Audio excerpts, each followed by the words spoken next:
Ang kaakig sang Dios ginapakita gikan sa langit batok sa tanan nga kasalanan kag kalautan sa mga tao. Ang ila malaot nga paginawi nagaupang sa pagkilala sang kamatuoran. Ginasilutan sila sang Dios kay ang sarang may baluan sa mga tao na hanungod sa Dios maatag para sa ila. Ang Dios gid amo ang nagpaatag sini sa ila. Sugod pagid sang pagtugas sang Dios sang kalibutan, ang iya wala sing katapusan nga gahom kag Dios nun nga ugali, bisan indi makita, napahayag na sing maatag sa mga tao, paagi sa mga butang nga iya gintuga. Gani wala sila sing bisan ano nga ibalibad. Bisan nakilala nila ang Dios, pero wala sila nagapadungog kag nagapasalamat sa iya.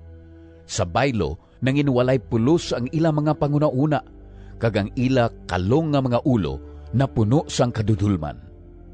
Nagapakaalam sila, pero mga buang-buang. Sa baylo nga magsimba sila sa Dios nga di mamalatyon, nagasimba sila sa mga larawan nga ginhimo kaangay sang mga tao nga mamalatyon. Mga pispis, mga sapat nga apat sing mga tiil, ukon mga sapat nga nagasaog. Tungod sang pagkabuang-buang sa mga tao, ginpabayan sila sang Dios sa paghimo sing malaway nga mga butang nga ginahandom sang ila mga tagipusoon kag sang makahuluya nga mga butang sa pareho nila nga lalaki ukon babay. Ginabayluhan nila sing kabutigan ang kamatuuran na hanungod sa Dios.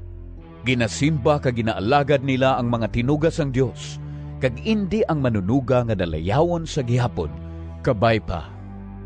Tungod kay ginahimo ini sa mga tao, ginpabayan sila sang Dios sa ila makahuluya nga mga balatyagon. Bisan pa ang mga babayi, nagaginawi batok sa kinaugali, kay ginahimusla nila ang pareho nila nga babayi.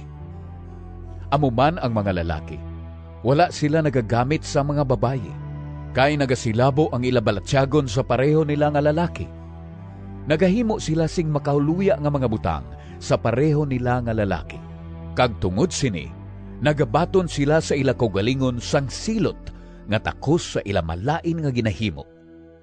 Tungod kay ang mga tao indi magkilala sa Dios, ginpabayan niya sila sa ila mahigko nga mga panghunahuna, sa bagay nga ginahimo nila ang mga butang nga indi nila dapat himuon. Puno sila sang tanan nga sahi sang kalautan, kalainan, kadalok, kag bisyo. Puno man sila sang kahisa, pagpamatay, pag-ilinaway, paglimbong, kag mahigko nga panghunahuna. Nagapanglibak sila, nagabutang-butang, nagadumot sa Dios, nagapahambog, nagapabugal, nagapalabi-labi, nagapangita sing paagi sa paghimo sing malaot. Wala sila nagatuman sa ila mga ginikanan, nagahimo sila sing malaway nga butang. Wala nila ginatuman ang ila mga saad, kag wala sila nagapakita sing kaayo ukon kaluoy sa iban. Nakahibalo sila nga ang kasuguan sang Dios, nagasiling nga ang nagakabuhi sing subong sini, takos sang kamatayon. Wala sa payan sini, nagapadayon sila sa paghimo sini nga mga butang, kag ang malain pagid, kay ginapakamaayo man nila ang mga nagahimo sini.